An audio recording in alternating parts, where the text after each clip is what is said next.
Wow, so we still have 2 more nights of consistent below freezing temperatures here in South Alabama, and I am in the high tunnel now.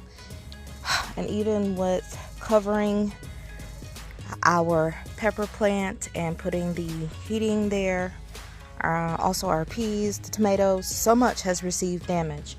And one of the reasons is the wind was so strong on one of those nights that the spots where our screws go into the canvas literally ripped and the canvas came open on one side. And so all of that air directed, most of it came in through on this side because this is the area here where it happened. And so all of that cold wind was channeled through here. I don't know that it would have made a difference whether these things would have survived if that wouldn't have happened. I don't know. Like I said, it's been so cold. Things that are even cold hardy, like our collards, are showing signs of stress. You can see they're kind of just laid over like, oh my gosh. And we haven't had any strong wind for the last 2 days. So I tell you, this cold has been something. So you can see the damage to the collards there. The kale back there in the back, you can see burning on it. Of course, I was already starting to remove it because of damage from aphids. And so that I'm not too heartbroken about that, but you can also see the fennel is laid over. Kind of just like very puny as well. Not dead, but just puny, as well as this parsley. We had recently transplanted it and it was looking pretty good the first night, but that second night consistently just did not agree with the parsley. Again, this is the side where a lot of that concentrated cold wind came in through. So I'll show you also our peas. Yeah, that's that pepper I wanted to save. So sad. Peas are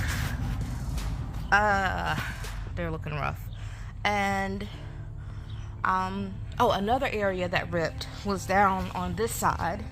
It was the plastic actually ripped. I've since replaced the plastic, but that corner right there, the plastic had ripped completely, and air was coming in through there, which I believe that's why we got more damage down on this end with the peas than on the top end.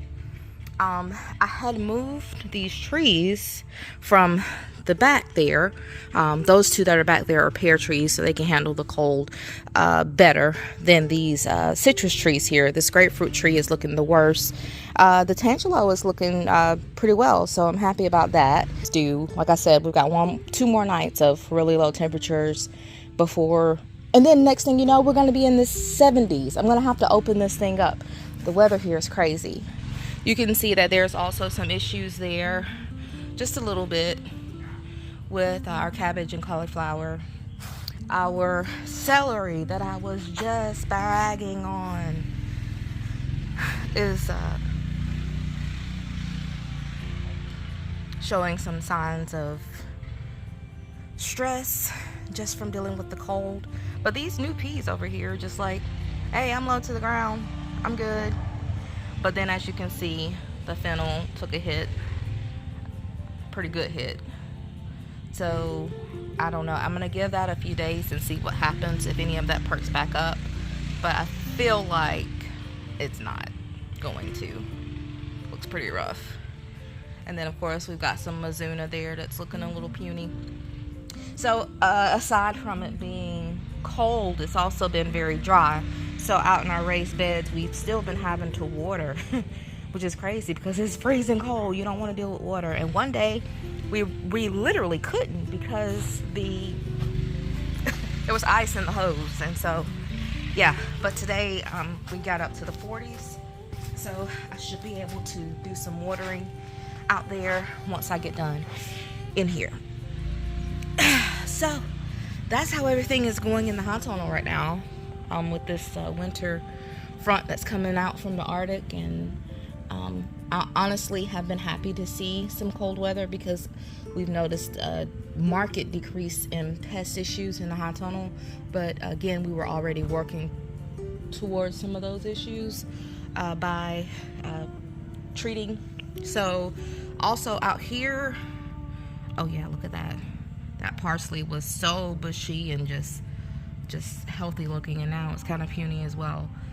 So I'm gonna get some watering done. I hope wherever you are that your animals and your garden, you know, you've been able to salvage some things, and if not, it's okay. There's always tomorrow, and we do get disappointments when there are things that don't go our way, but the way of the farmer is really one of those ways that you just have to go with the flow. You don't have a choice.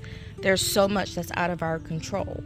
What you can control is how you deal with it, how you move forward, how you adjust, and your attitude towards what you see around you, what is happening with your garden, your animals. And so may you find peace today and tomorrow and next season as you plan and learn from the mistakes of today. This is Sheena. Have a good one. Bye.